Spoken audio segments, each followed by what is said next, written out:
I'm Winnie Stratton, president of the Seattle Art Museum Board of Trustees, and on behalf of the board and the Art Museum, I am thrilled to welcome you here tonight to this very special evening to celebrate the opening of Peru, Kingdoms of the Sun and the Moon.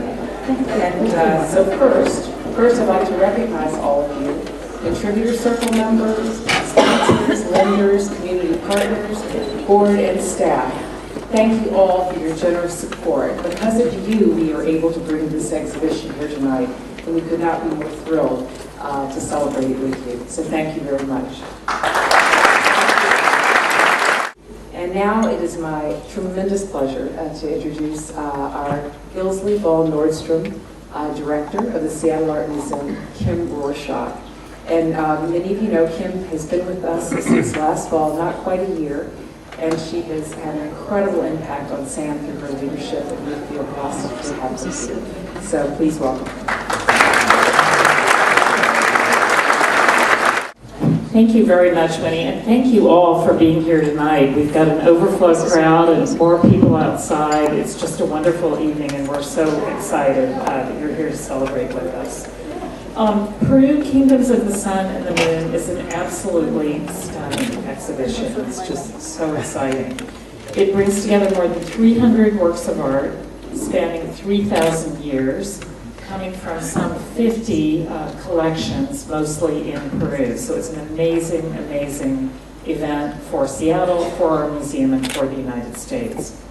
Many of these works have never been seen outside Peru, and we are honored to be the only U.S. venue for this unprecedented exhibition of truly extraordinary works of art. It's truly wonderful to have these incredible treasures in our community, and we're so grateful to the Peruvian government for allowing us to be their home away from home for the next 3 months. We're also very pleased that Ambassador Forsyth has agreed to share a few remarks with us. Harold Forsyth assumed the role of Peru's ambassador to the United States in 2011.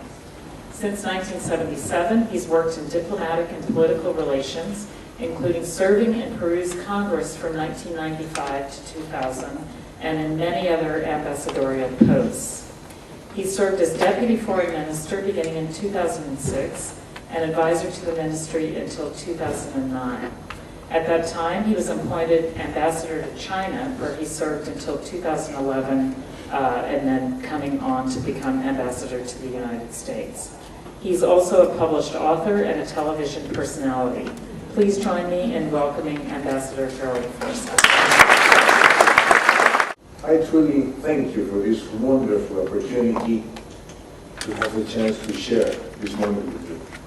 As Ambassador of Peru to the United States, I can assure you that this is the most amazing, the most wonderful exhibit of Peruvian culture ever in the United States.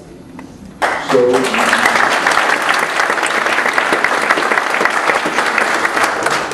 and I'm very proud, as I told you, to have the chance to share this illustrious moment with you. At the same time, I want to congratulate all the outstanding professionals of this museum, as well as the visiting experts of the Montreal Museum of Fine Arts, who made possible this wonderful exhibit. Peter Pimentel, and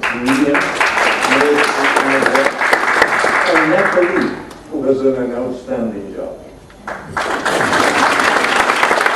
I also want to acknowledge the presence of the Vice Minister of Cultural Patrimony and Cultural Industries of our country, Mr. Luis Jaime Castillo Pérez, who will also say a few things with more technical detail, of course. But I really want you to enjoy, to have fun. As I told you at the beginning, this is the most amazing Peruvian exhibit that has taken place in the United States. I am personally extremely proud to be part of it. Thank you so much. It's now my pleasure to introduce Dr. Luis Jaime Castillo, the Vice Minister of Cultural Patrimony and Cultural Industries of Peru. Dr. Castillo is an accomplished archaeologist, and he served as scientific director of the San Jose de Moro Archaeological Program since 1991. He's also a professor at the Pontifical Catholic University of Peru. Please join me in welcoming Dr. Castillo.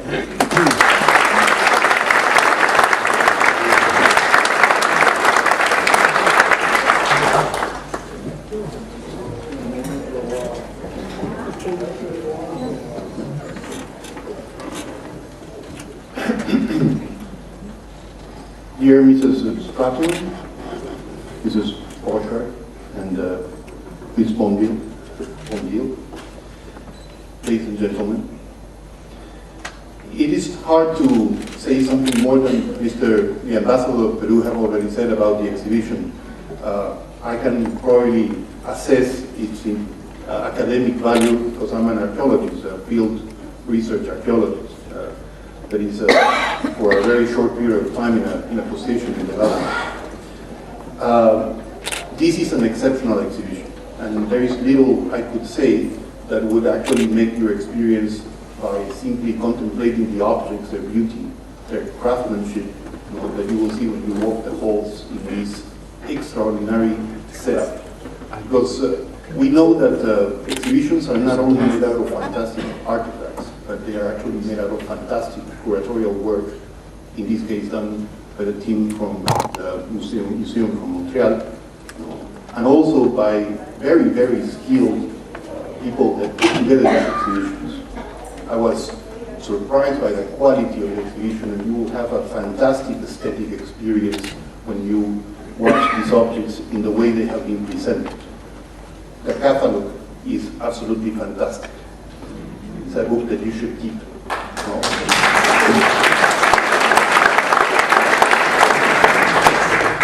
And actually, 100 years from now, nobody will remember the exhibition, neither here nor in Montreal. But believe me, this book is going to be in hundreds of libraries. Okay, only a couple pointers that might make your experience watching the exhibition a little bit better. Imagine that you are stranded in an island in the middle of nowhere, with no knowledge of what was going on in the rest of the world. Nothing, no idea. Okay? You have no idea that the moon has been conquered, that the ocean has been completely explored. You are there, stranded, and you have to invent or reinvent. You have to adapt to the conditions of that particular place you are living. Our ancient societies here in the Americas are those people stranded in an island. They crossed the Bering Strait roughly 15,000 years ago, and they lost contact with their home ship. They came when they were hunters and gatherers, when the ocean was actually much lower than it is today, because there was a lot of ice in most of our continents. And they had to walk. One incredible thing is that some of the oldest people that we have found in the Americas have been found in Chile. Not in Alaska, not in Seattle, not in the US, not in Central America or Peru, but actually in Chile. That means that these people were really Russian.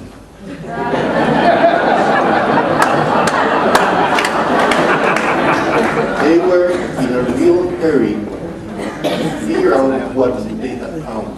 But they lost contact. And the first and most important thing that you have to do when you consider what you're going to see is that objects as beautiful as these were not part of the Western tradition, were not the byproducts of an experience that was developed in the old world, Asia, Africa, Europe, that were interconnected by commercial routes, migrations, people moving from one place to the other. Our people were here alone, and they had to invent metallurgy, they had to invent agriculture, they had to invent every single thing they did. So when you walk into that exhibition and you see beautiful textiles, we call them textiles because we think that they are something similar to what we use for our clothing, but they have a completely different tradition. This object that you see here is a beautiful object. It's actually an emblematic object because as you see it in the exhibition, and once you have gone through the aesthetic experience of seeing a beautiful, unique object that was not replicated, it was singular, No? This object is a technological wonder. It's not gold, actually it's gilded copper, and that's why you see those red tones up on the top. Why? Because these societies were really complex, large, numerous, and the amount of gold they had in their hands was really small. So they had to find ways to mimic gold, to make things look like gold. And they developed very early on, almost as soon as they had developed metallurgy, they developed gilding techniques that are absolutely outstanding. That made for them the amount of gold that they needed to produce a shiny object in a world that otherwise doesn't shine, doesn't reflect the light. So you can imagine a Moche leader in the Jequetepeque Valley, close to the site of La Mina, where this object was found, no, and actually looted. No, with this object and many other objects made out of gilded copper, glittering, projecting the light, making little sounds as he walked around. He was actually a sound and light show by himself. So all of this is something that is unique. Societies in the Americas achieved extremely high levels of complexity. They were sophisticated. They were technologically advanced. They gave us not only these beautiful objects, but they feed us with the potatoes that we eat, the tomatoes, the chiles, and so many other things that have made the world not only different, but much better. Remember, when you see this exhibition, that what you're seeing are the objects that were worn, were used, were disposed in the burials of the elites of these societies. But below these people that wore these objects, for the purpose of ritual most of the time, there were thousands and thousands and thousands of people that through hard work and innovation and invention and facing challenges and being able to defeat them and go forth, created this great civilization. We are not exaggerating when we say that Peru was one of the 6 kernels of civilization in the world. But it's interesting to note that Peru and Mexico are 2 kernels of civilization that are completely different from the others, because of this fact that they were isolated, that everything was different. That potatoes, for instance, not even made it to Mexico. Corn made it, Chile made it. But potatoes that are not a product so ubiquitous today is something that was found by the Spanish when they arrived in Peru and Bolivia. So we have more reasons to be proud of our ancestors, not only the objects, the artifacts, like their creation, their ingenuity, their invention, and I think that for Peru, having the opportunity to show this to the audience here in Seattle and to the thousands of people that will come and see these artifacts is a reason, as the ambassador said, of joy, of happiness, and honor. We think that this is an opportunity to portray our people not only as a struggling people, as a country in need, but actually as a proud country that has produced these beautiful works of art, that has contributed to the development of civilizations in the world, that has contributed to the feeding of the world through the products that were produced and invented by human ingenuity in the Andes. And that is actually a lot. We hope that you will enjoy this exhibition. We hope that this exhibition is going to be not the last one that we will show. We hope to forge partnerships. Peru has one thing that is unique. Peru is the recipient of the largest amount of research coming from the best universities and research centers in the world in terms of archaeology. Peru has 3 professors in Harvard University. Peru has 2 professors in Yale, one of which is going to come here and lecture for you. Peru is the recipient of all this knowledge and understanding and study, and one wonders, why are so many people interested in Peru? Why did Hiram Bingham arrive in Peru in the early 20th century? Why have we been visited? Because Peru holds actually some of the clues to understand the evolution of civilization, the origin of what we are. Great societies that have been able to face the challenges that were posed upon us and to create means to go forth. Thank you very much.